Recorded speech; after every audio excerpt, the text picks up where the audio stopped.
পৃথিবীর সবথেকে এনজয়িং মুহূর্ত কোনটা জানো?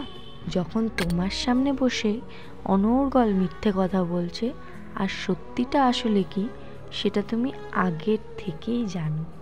খুব ক্লান্ত হয়ে যখন আকাশের দিকে তাকাই তখন মনে হয় কেউ একজন বলছে, নিরাশ হয়েও না, আমি আছি, সব দেখছি এবং সব শুনছি, একদিন সব ঠিক হয়ে যাবে। বড্ড ফিরে পেতে ইচ্ছা করে সেই রাতগুলো যখন কোনো চিন্তা ভাবনা ছাড়াই ঘুমিয়ে পড়তাম। বিশ্বাস করো, আমি চিরকাল তিতো নিম পাতার হতে চেয়েছিলাম, কারণ তেতো হলেও উপকার ছাড়া কারো ক্ষতি করি না। জীবনের প্রতিটা পদক্ষেপ খুব ভেবেচিন্তে ফেলো, হয় কারণ প্রতিটি পদে তোমাকে উন্নত করার মানুষ না থাকুক, টেনে হিচড়ে নিচে নামানো মানুষের অভাব হবে না।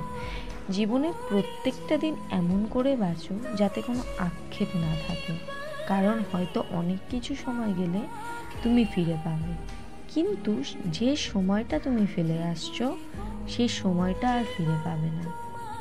বন্ধুত্বের মাঝে যখন কম্পিটিশন চলে আসে তাই সেটা আর তখন বন্ধুত্ব থাকে না, কারণ বন্ধুত্বের অর্থ হাতে না হাতে পেয়ে পায়ে পা মিলিয়ে একসাথে এগিয়ে চলা। বিষের চেয়েও বিষাক্ত বেশি বন্ধুত্ব নামে অভিনয় করা নামের মানুষগুলো। বন্ধু যতই খারাপ হোক তাকে কখনো ফেলে দিও না, কারণ মনে রেখো, জল যতই খারাপ হোক না কেন তা কিন্তু আগুন নেভানোর কাজেই লাগে।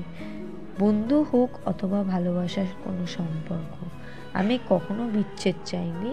আমি সবসময় এমন একটা সম্পর্ক চেয়েছি যে সম্পর্কটি দেখে 10 বছর পরও লোক বলবে, তোরা আজও একসাথে আছিস।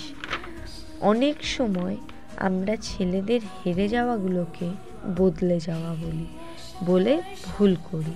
ছেলেরা সবসময় বদলে যায় না, কখনো কখনো হেরেও যায়।